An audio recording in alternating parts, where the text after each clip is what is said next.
Question. పాత నిబంధన గ్రంథంలో దేవుని కొరకు రోషం కలిగిన ఏలియా ప్రవక్త దేవుని ప్రజలను, ఇశ్రాయేలీయులను అడిగిన ఒక ప్రాముఖ్యమైన ప్రశ్న నేను మీకు జ్ఞాపకం చేయాలని ఆశిస్తున్నాను. చూడండి, మొదటి రాజుల గ్రంథము 18వ అధ్యాయము 20వ వచనం. 1 Kings chapter 18 20వ వచనం 21వ వచనం 20 and 21 వర్సెస్ చదువుకుందాం. ఆహాబు ఇశ్రాయేలు వారందరి యొద్దకు దూతలను పంపి ప్రవక్తలను కర్మెలు పర్వతమునకు సమకూర్చెను. ఏలియా జనులందరి దగ్గరకు వచ్చి, ఎన్నాళ్ల మట్టుకు మీరు రెండు తలంపుల మధ్య తడబడుచుందురు?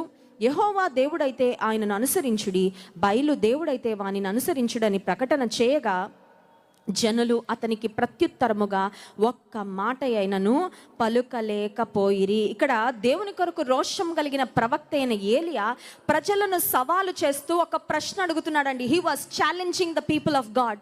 దేవుని ప్రజలను చెప్పుకుంటున్నారే, ఇశ్రాయేలీయులారా, మీ ముందు ఈ సవాలు విసురుతున్నాను, మీరు డిసైడ్ చేసుకోండి, నిర్ణయం తీసుకోండి. ఏంటి ఆ ప్రశ్న అంటే, ఇంకా ఎన్నాళ్ల మట్టుకు మీరు రెండు తలంపుల మధ్య తడబడుచు?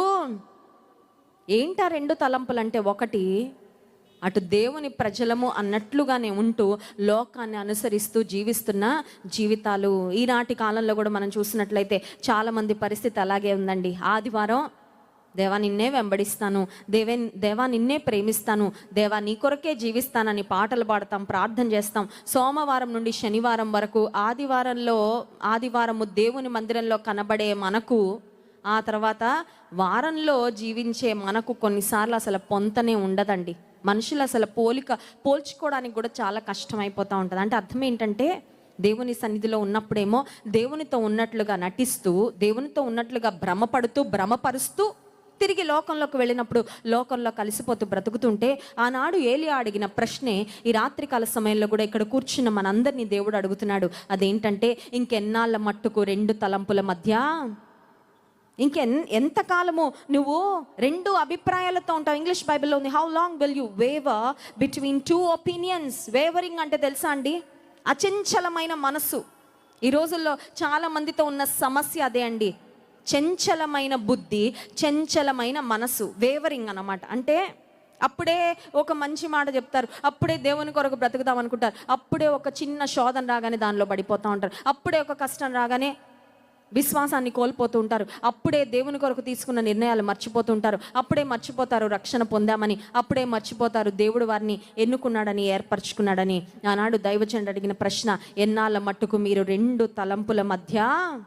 ఈ రాత్రికాల సమయంలో దేవుని నుండి ఒక అద్భుతం పొందాలని ఆశ నీకుందా? ఈ రాత్రికాల సమయంలో దేవునికి దగ్గరగా జీవించాలని ఆశ నీకుందా?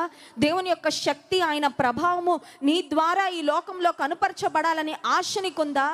అయితే ఆ ఆశ నెరవేరాలంటే నువ్వు చేయవలసిన మొట్టమొదటి అంశము, పని, నువ్వు వేయవలసిన మొట్టమొదటి అడుగు ఏంటంటే, డు నాట్ వేవర్. చంచలమైన మనసుతో నువ్వు ఉండడానికి వీలు లేదు. ఒక స్థిరమైన బుద్ధితో, స్థిరమైన మనసుతో ఎంపిక చేసుకో. Make a choice today. ఒక ఎంపిక చేసుకో. దేవుని వెంబడిస్తావో లోకాన్ని వెంబడిస్తావో.